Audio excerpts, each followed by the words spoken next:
All right, all right. Let's do it live. A little QB School live here. Fired up, talk a little ball. Tuesday, it's that time of year. Got a little free time, a little live time. Come in here and just talk ball with no agenda at all. So, as always, there is never, ever a better time to get a question to me than during a live early. I see some familiar names in here. I appreciate you guys checking in the chat. Let me know that I sound all right, that this thing is moving in the right direction. Appreciate you hitting that like button as you come in as well. But this is just basically, we take this thing wherever we want it to go. It's camp season. For me, I'm doing a little Elite 11 tomorrow, next couple days. I know people get excited for that camp. I'm excited for that camp. And yeah, we'll go from there. See what we got.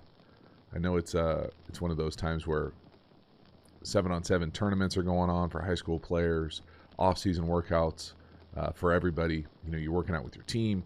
Maybe you're closing out on your spring sports, and it's that transition into kind of that summer training session. So exciting time for football, exciting time for quarterback development, exciting time for kind of elevating your game as we get closer and closer to the season. And so whether you're a diehard coach, player, it's that everybody's feeling good about their team time of year. John Gish, listening to directions well. Can we get a great video on Jalen Daniels of Kansas, please? I think I did a video on the Kansas quarterback. I want to say it's on the Patreon community. I can also say if it's not there. So if it's not there, I need to do it.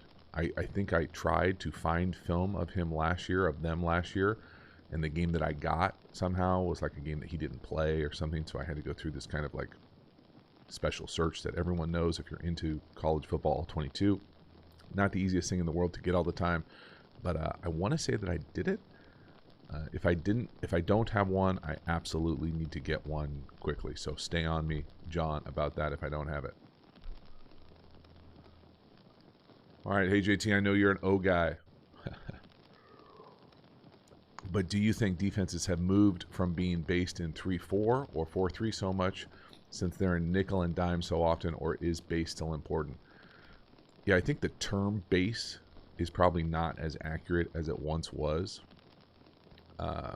So I think it is fair to say that. I think people still live in the world, or at least my mental model of football is still in the world of base being, those types of 7-man fronts, and then sub being whatever else you want to get into. And the sub certainly feels like it's been more and more predominant as teams get more and more spready. I still don't call sub base and vice versa, if that makes sense. So I just think it's a way to identify terms. It doesn't mean that it's necessarily your base. I know a lot of teams and schools that install their sub before they install their quote-unquote heavy or what used to be base personnels. But I think it really is dependent on where you're at. But if you're at high-level football, I think you're as certainly more common than ever before to see those sub personnels, whether it be nickel, dime, quarters, penny, whatever you're identifying the back end. And in defense, if terminology in defense, building a defense, I always think of the best defenses are built from back to front. So coverage to the front. Not that it's more, not that one necessarily is more important than the other. I think you could make the argument that it's the opposite. But when I think about building a defense, I think back to front. So coverage element of it first, whether that's nickel, 5 DB types, dime, 6 DB types, quarters, 7 DB types, and then you can have different iterations of fronts.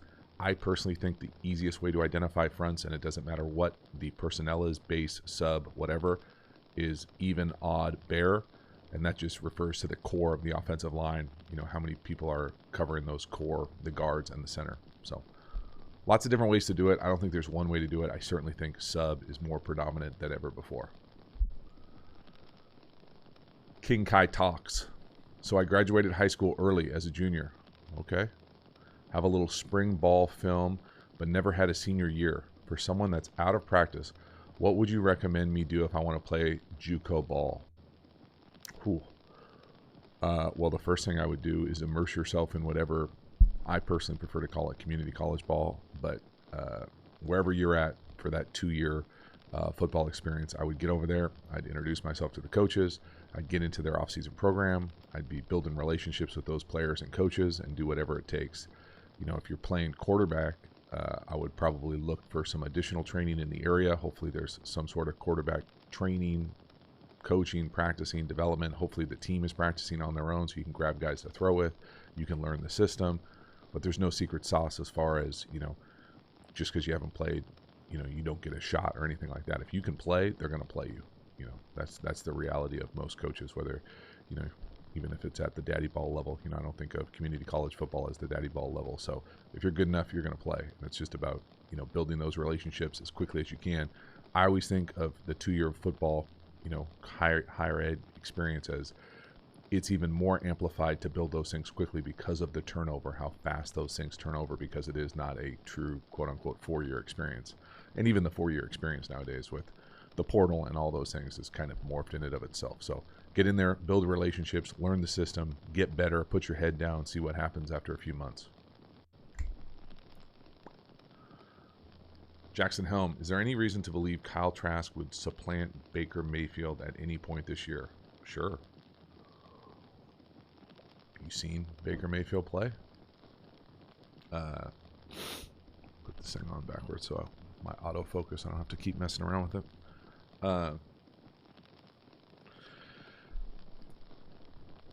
Jackson, I think, well, depending on how well Tampa Bay does or poorly Tampa Bay does, whether that's tied to the quarterback position or not, I think there's a chance to see both of those guys. I don't necessarily think there's one reason to believe that Baker Mayfield is going to go out and play so well that it's never a conversation over the course of the year when they're in a slump. Would they be better served with someone else playing quarterback?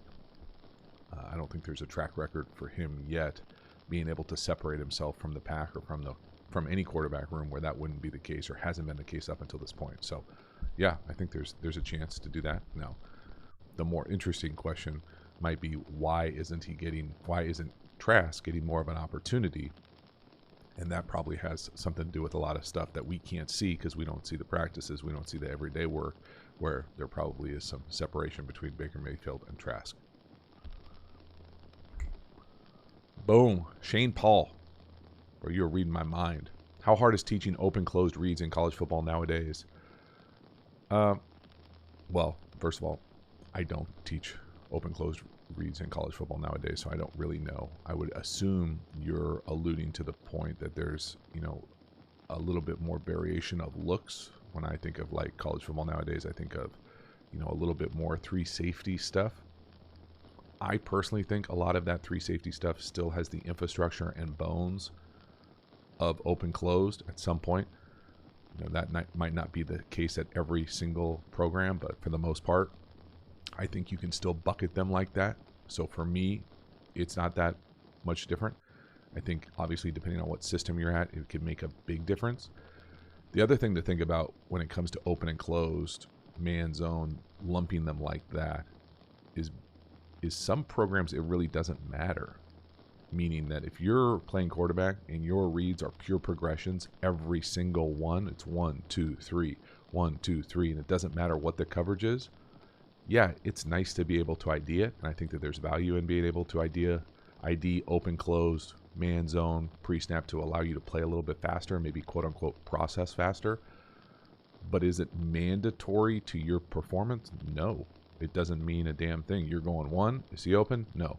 2, is he open? No. 3, is he open? Yes, throw. And just like that every single time. And so it depends on how your system is constructed to allow you to play quarterback and get through those reads. Now, if you're based on a coverage type system where, hey, if it's open, I'm going to play this side, close, I'm going to play this side, or man, I'm going to play this side, zone, I'm going to play this side, then yeah, it can get muddy when you got, you know, all of a sudden you've got 5 guys back there and you don't know who's who in the zoo because it's college football and they might have a single digit in or, you know, some other random freshman that you've never seen before on film show up or something like that. Yeah, that can be a problem that you don't have to deal with on the Sunday game. Boom. John Knapp. I appreciate you all coming in. We'll got 30 of our closest friends in here as we get into this. Hit that like button, spread this thing. I appreciate it. I have fun doing the lives. Try to keep it short and tight. John Knapp. My kid is a quarterback, but on the shorter side, height-wise in high school. What's the best way to use shorter than 6'0 quarterbacks at the position? Playbook, running, thanks. I mean, I think as the game has gotten more horizontal, it's less of an issue, meaning more spread out. If he struggles with seeing over the line of scrimmage, the easy tricks of the trade are, changing the launch point, moving the pocket, nakeds, boots, rollouts, sprints. The other part about it is I think watching guys who are a little shorter manipulate the pocket and find lanes. So if you can watch, guys like Bryce Young, the guys who elite guys who do it at a really high level, even guys like Baker Mayfield who can kind of, there might not be things of his game that you would want to necessarily replicate, but the way that they can find lanes and manipulate and play within the pocket while not being the bigger guys, I think is transferable to see. I used to love to watch Drew Brees do that type of stuff. So same lane as far as being able to not necessarily be the biggest guy, but how they play the position and maneuver their ability to find lanes and use different arm angles to create space. And then again, absolutely running wise, if you can run, that certainly makes everything a little bit easier. Playbook wise, I don't necessarily know, other than the fact that the scheme things that I just talked about. I think of that as more play calling. Boom. Colonel Roberts Jr. Hey, coach, love the program. Keep up the good work. Ba-boom. Appreciate you. Let's go a little live. Tommy, do you have a drill you like for helping athletes who are becoming the quarterback to develop more velocity? I'm probably not the greatest guy in the world to ask about velocity. I'm more of a change-ups guy myself. I'm sure that there are better drills than I can think of off the top of my head. I always think of, I'm probably a little bit antiquated in my approach to this type of stuff, but I think that adding velocity comes from a lot of different sectors. So, what are we doing in the weight room? Are we able to push some weight? Are we able to, what are we doing? Squats, deadlifts, those types of things to just create some more explosiveness from our lower half, our base. Footwork wise, are we always using a consistent base to generate as much force as we possibly can? Throwing wise, nowadays there's so many, experts and, expertise in the biomechanics field that it's almost, a little bit of doing yourself a disservice by just watching someone throw and thinking that you can solve their problems with their throwing motion, because you can't, the eye is deceiving you as far as what some things are doing. So for me, if we're not going to talk about that element of the stroke, I personally like guys, I think as you work to become a little bit more smooth and fluid and consistent, while also being able to, I used to love to kind of get out and almost play like baseball long toss, throw the ball as far as you can, those types of things to just kind of stretch it out, get those pull downs to be able to do it. I never really messed around with weighted balls. I know weighted balls are a big thing in baseball nowadays. I'm just not as fluent in what that looks like, but there are great programs seemingly everywhere that can help you elevate your velocity in baseball. So I would imagine it's very similar in the football world. But I always think of it as starting from the ground up. So footwork, strength, core, torque, rotation, and then the other part of it, the cleaning up the mechanics upper body wise. There are a bunch of different ways to do it better than I could do it, anecdotally talking about my own experience 20 years ago. Boom.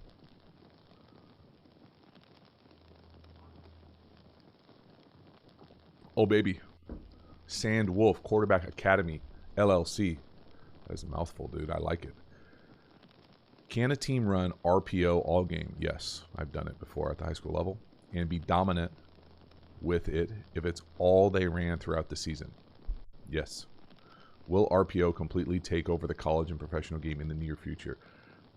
Probably not. I mean, I think you could make the argument that RPOs already have taken over a lot of the game. Coming from someone who coached high school football for 3 years as a head coach, play caller, created their own offense, installed it, ran it, had it evolve over those 3 years. The first year we ran really only RPOs, and we lived in inside zone, wide zone, and long trap in kind of 10 personnel-ish world. I personally love that world. If I was playing quarterback, I would want every play to be an RPO. I found that it was doable with our starter. It was not doable with anyone else. It became taxing in games to have to make decisions every single play and be right with those decisions every single play. So I think that there is value to just clicking off and allowing the quarterback to hand the ball off, or to have plays that are run-its no matter what. And so we evolved a little bit more to that. It also, certainly depends on the type of quarterback. But I certainly think you can RPO everything if you wanted to. I just think that there is a point of diminishing returns with that stuff a little bit. But if I was playing, I'd probably want an RPO every play. Shane Paul, what is a RAM read? I don't know.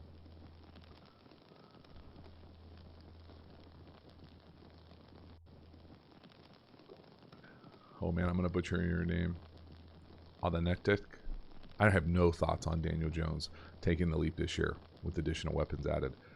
I think it will be interesting to see if he can, just because I feel like he made a pretty nice leap last year. And so as I always judge performance, I'm always thinking about the trajectory of performance. So, if you can compound the type of performance that Daniel Jones had last year and the improvement to the same this year, well, then now all of a sudden he's on a different stratosphere as far as where people probably tier him in the quarterback world. I probably think it's a little bit unrealistic, but shit, I've been wrong many times.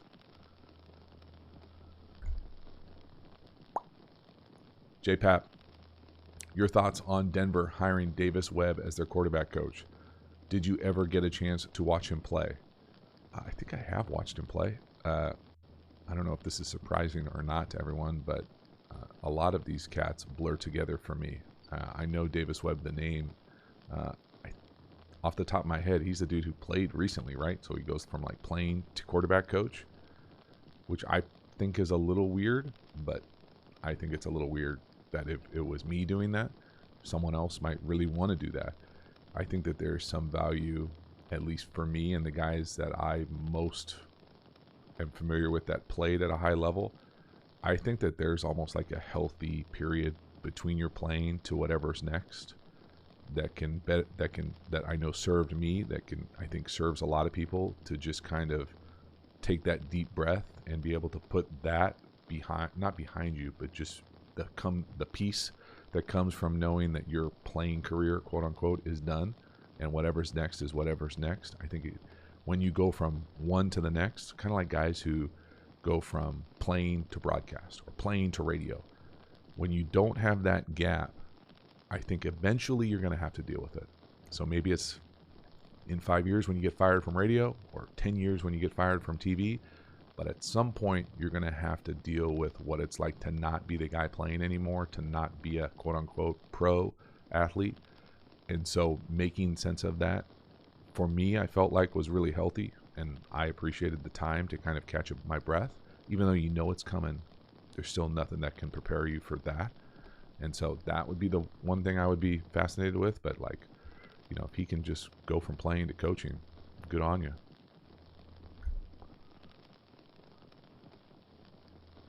There you go. Authentic. That makes sense. See, branding. Branding's so good I can't even say it.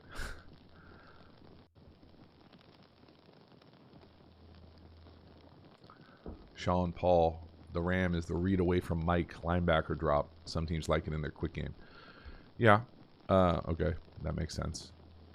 I've played those plays before. I think of them like the easiest quote unquote read away from Mike drop to me is like double empty, 3x2, slant on one side, lion, double slant on one side, and then double stick on the other side. You can read away from the mic. Again, there are so many different ways to categorize and teach plays. It really, the only right answer is whatever your system, your coaches do believe in and practice. Was I ever in a system that I was like, man, we're going to win a lot of games because these Ram reads? No. I don't care. That's not how I ever thought about it or think about it today. So yeah, are they serviceable? For sure. George has got jokes. I like George. Do we have to listen to you slurp, or could you turn your head away from the mic when you drink? I probably could turn my head away from the mic, George, but now that you say that, I'm going to do it right into the mic. So I appreciate your engagement.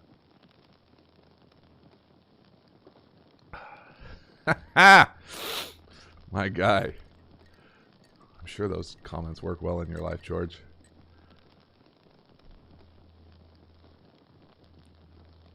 Yeah, authentic. You're right. I should probably go back and watch that Webb performance now that you say that. Now I'm curious.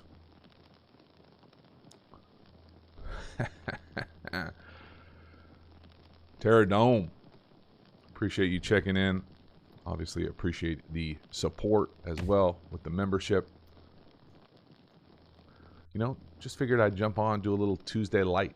It's I was planning on doing my I have to do these little talks at this camp that I'm going to, and I thought it was going to take longer than I gave myself more of a runway than I needed to finish these presentations. So hopefully the presentations don't stink.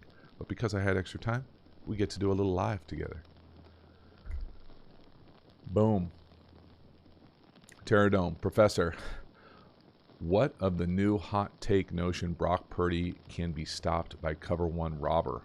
I don't know. I've never heard that hot take before. I mean, anybody can be stopped in cover one if your guys can't get open. And you can't, I would say Brock Purdy's got a little bit of enough creative juice to be able to extend plays and give their guys a little bit of time down the field. I always think of any type of man coverage works great if your guys are better than our guys. Meaning that if we can't get open and or our scheme can't allow some sort of like smoke and mirror to be able to create rubs and runaways, then we're going to struggle. Now the counter to that allows you to say, hey, maybe, why don't we see more man coverage places?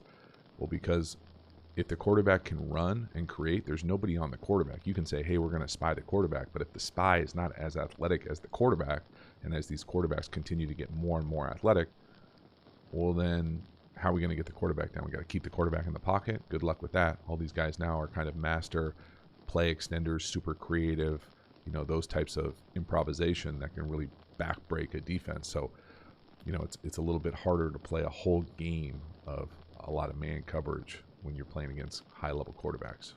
And I don't think there's any reason to think that. I'm sure you could go pull a bunch of clips of Brock Purdy dropping dimes versus cover one and then struggling versus cover one. I personally think it would be probably pretty tough to play the 49ers in a whole lot of quote-unquote what I'm calling cover one robber, just because of what they do in the run game and the motion and the formation effing you and being able to manipulate it. I just think it's a lot easier to just say, hey, let's just zone this, as opposed to trying to run with all sorts of crossers and, backfield motion and all those types of things. It's a lot harder to sort out. John Knapp, what are your thoughts on college one-day camps for high school players? Are they worth it or just moneymakers? They're probably both. If I had to put it on a scale, I would probably say it's a little bit closer to, generating revenue for the program, for the assistant, for, whoever's running the program, than necessarily great opportunities for guys to get there and get exposure. I think it depends on the numbers at the camp as well. If you're going to a camp with hundreds and hundreds of players, it's going to be really hard to stand out just because there isn't the opportunity to splash. If you're going to a smaller camp, I think that there's significant value in that, because then you can build relationships with these coaches. If you're really getting recruited and you want to see, hey, how does this coach really interact with players? How do they teach? I think that there's significant value. I can tell you anecdotally, when I was coming out of high school, I went to UC Davis. It was a Division II program at the time, non-scholarship. I went to their camp. It was a team camp.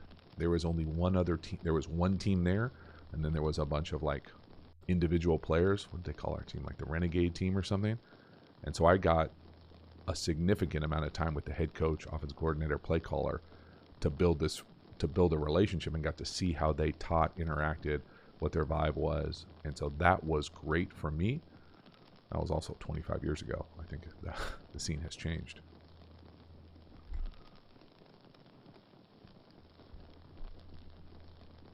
Shane Paul loves those Ram reads. I like it. Do you, man? Whatever you got confidence in. Dom Daniels is excited about some Joe Burrow.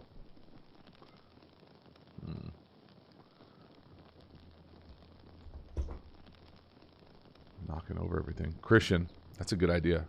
So Christian Williams, can you do an X's and O's video on the dash concepts? Well, let's make sure we're on the same page here, Christian. Dash to me is a protection. If dash is a concept for you and anybody else, I don't know what it is. So dash to me is a protection that is basically the quarterback gets it in shotgun or under center, takes a drop, like takes a quick drop. It can be just 1 step or 3 steps, and then intentionally rolls out to one side or the other. Usually the offensive line is in a full slide away from where the quarterback's going to go out. And then the edge player, usually the tight end, it can be the tackle to an open edge. It's a hell of a lot tougher to be a tackle from the open edge. Usually it's a tight end sniffer who's off the line of scrimmage, who oversets and invites an inside move from the end or C-gap, D-gap player, and then seals them. And usually the back can start on the opposite side, come across and block kind of a hot edge outside that overset, or they run a flat. And usually you have stuff down the field, kind of like bootleg, naked stuff that allows you, a little bit more time for things to develop down the field. That's dash to me. If dash is other things to other people, I don't know what it is. So let me know. But yeah, that's a good idea. CB. What up, JT? How would you help a high school wide receiver adjust to the velocity throws without access to a judge machine? Ooh, that's a good one. I think that you could get pretty creative. The first thing, and this is just like a sloppy, lazy take, but just to play catch as often as possible and throw it hard. The other thing would be to catch different things. I was at a camp recently where they were catching rugby balls. I don't know why you would catch a rugby ball. I've seen guys catch tennis balls before. There are those weird like colored stick things. I don't necessarily know if that helps. I think throwing a tennis ball hard would be a good one. Throwing it to yourself off the wall if you don't have someone to do it with. I've seen work as well. That's an easy one. I'm always looking for ones you can do by yourself, just so you don't need a training partner. So the tennis ball off the wall, the tennis ball off a net are the kind of the easy ones that jump to my mind. But besides for that, just overthrowing to them, like throwing it harder than they will see from their high school quarterback is probably the main one. Christian, see, we were on the same concept. We are on the same page with dash. I like it.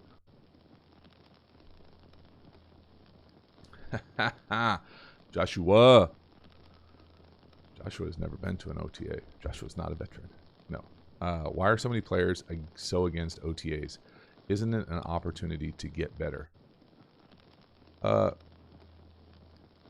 Yes, I guess would be the answer to that. So many players are against OTA. So many veteran players are against OTAs because the things that they are being asked to do at OTAs, I personally think, are things that you could do on your own and maybe at a higher level than coming in and getting in like a big group to lift in a weight room with a bunch of undrafted free agents that maybe you feel like aren't necessarily going to be guys who are going to be big contributors to your team. Now, you're missing out on a lot of team building, team cohesion. I get all that coach speak as well. I think that there is value in that. There's certainly value that you could be getting better, working on your craft. But there's also, I think, value in getting away from the facility and recharging and taking a break and, having other things in your life that bring you significant value other than just, working on your past set in April or May. So I can see both sides of it. I've made the mistake of going to every single OTA and not having it matter. And then I've come in late into camps and making teams when obviously I wasn't at the OTA, so it doesn't matter. If you're good enough, you're good enough is the way that I think about it. And I think as longer you're in the league, the more comfortable you are with that understanding that, what's more important, spending a few more, weeks with your family at home or, being at the facility, 4 months away from the season, feeling like you're not getting as prepared as you could if you were at home with your people in your situation. So I see value in both sides of it. Walton Taylor. Again, as you guys come in, do me a favor, hit that like button. We're not long for this world here. I'll go try to get a little noon hoops in over here on the West Coast for me. Where was Walton? Hey JT, do you prefer to teach quarterbacks to read a defender, grass, or is it concept dependent? What's your thought process and reasoning? Thanks, Walton. That is a monster of a question. I probably prefer to teach all of the above. I think it's dependent on a number of things, most often on the quarterback's capacity. So if a quarterback loves it and can't get enough ball, then we're probably going to carry all of those. If a quarterback maybe struggles to, carry a high volume of offense, then maybe we just carry a handful of pure progressions, and there is no read the defender, there is no read the grass. If you're with a veteran group who've been together for years and you continue to install and grow the offense, you probably carry iterations of all of those things, and to be able to go in and out of all of them based on opponent, based on what your strengths are, I think is the most robust way to play high-level football. Doesn't make it easy, though. I think the less is certainly easier. I personally think that there is a point of diminishing returns where there's no reason to carry 300 pass plays. I've been in NFL games where we carry over 200 pass plays, and I would shake my head at the preparation needed to get ready for that when you only call 25 passes. So I think that there is that fine line about being able to carry what you need and feel like you've got enough to go out there and be really explosive and fun on offense and score a lot of points, and feeling like you can prepare with what you have and have run and repped and practiced all the things that you need to run and rep and practice to be good enough to go out there and do it in between the lines. So I think that there is that fine line, but I don't necessarily have a kind of internal checklist saying, hey, we want to have this many read the defenders, this many, let's read grass, this many, pure progressions. I think that it's really dependent on what you feel like your team, your guys are good at, then it can grow from there. I personally think the hardest one to do, if I had to say the hardest one, would be the grass element of it. Now, if you talk to some certified guys, they probably would tell you that it's the easiest, but to get wide receivers and quarterbacks to see the same thing in the amount of time it takes. Now, it's great in 7-on-7. It kicks ass. But when you got to get back there and pass protect for 2, 3, 4 hitches on every single drop back, it's a little bit tougher in my opinion, my experience. So carrying that sweet spot of volume is always what I'm looking for as a play caller and coach teacher. Boom. Dom Daniel. Can simple offensive concepts hold a great player back from being elite? Yelling. I don't think so. I mean, I think that there is a point of where things can be so simple that it can maybe make transitioning to the next level a little tougher. But, if you're elite or you're a great player, you'll be fine. Yeah, no, I don't think that's necessarily it. BS. If you was an NFL head coach, or no, not even an NFL head coach, that was a Freudian slip. If you was an NFL coach, what team would you coach? I would coach the San Diego Chargers. If it wasn't in San Diego, it would be tough for me to coach. John Gish. I'm new to the quarterback position. When watching your videos, I see some quarterbacks throw with back foot planted and other on their toes. Which way is correct? I personally think the most consistent way to do it is all your cleats in the ground. It doesn't mean that you can't throw it from your toes. I just think you're not able to generate as much force as you can, and you're going to be a little bit more inconsistent, because when you're just on your toes, I always feel like your eyes and your shoulders are moving all over the place. It's a lot harder to be consistent with your stroke, your release point, your ability to generate force. So I would say all your cleats in the ground.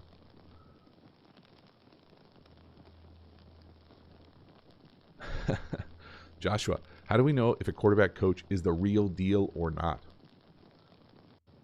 I have no idea. I would probably say, this is a little bit, I was going to give you some like brush off answer, but I would say, let's say this. It has nothing less about the quarterback coach and more just about how do you know if a coach is the real deal or not. And the way that I frame it or I think about it might be a little different than how other people do. it's not necessarily like, hey, what's their record this year, or do they come from a program that's successful? If coaches have good players, they're probably going to be good. They're probably going to have good records. So I like to see the longevity of a coach. Are they good every year, even when they quote unquote don't have great players? So in the league, Hall of Famers on Saturday, draftable guys, Friday night, Division I guys. If you're coaching your team to a high level and you don't have better players, then I think that's an indication of a coach who's a really good teacher and educator. Terradome, you're just getting to my sweet spot with all the doctor comments. Dr. O'Sullivan, in your experience, how long or how many throws does it take to correct a mechanics flaw and make the new mechanics ingrained second nature? I don't think about it as number of throws. I think about it more as almost weeks. I used to think, this is coming from someone who changed their throwing motion a number of times in their career, probably went from a natural throwing motion to a little bit shorter, dartier, to a little bit longer, trying to get a little bit more velocity, to then probably the last half of my career to back to the original, ironically, which was a little bit of a wind up, but a little bit smoother and more fluid and kind of a natural stroke. Each time I did that, I would say you're looking at 2 to 3 months of real work, like pro approach, many times a week, intentional practice. Boom, boom. All right, I got to roll. Michael in the house, I see ya. One more question. Michael, why are defenses increasingly playing cover 2 to the passing strength of half quarter coverage? To me, this is an advantage to the offense by presenting more opportunities for taking downfield shots. I mean, I don't know if that's true, so let me say that first part of it. The second part of it is quarter half stuff, or half quarter stuff.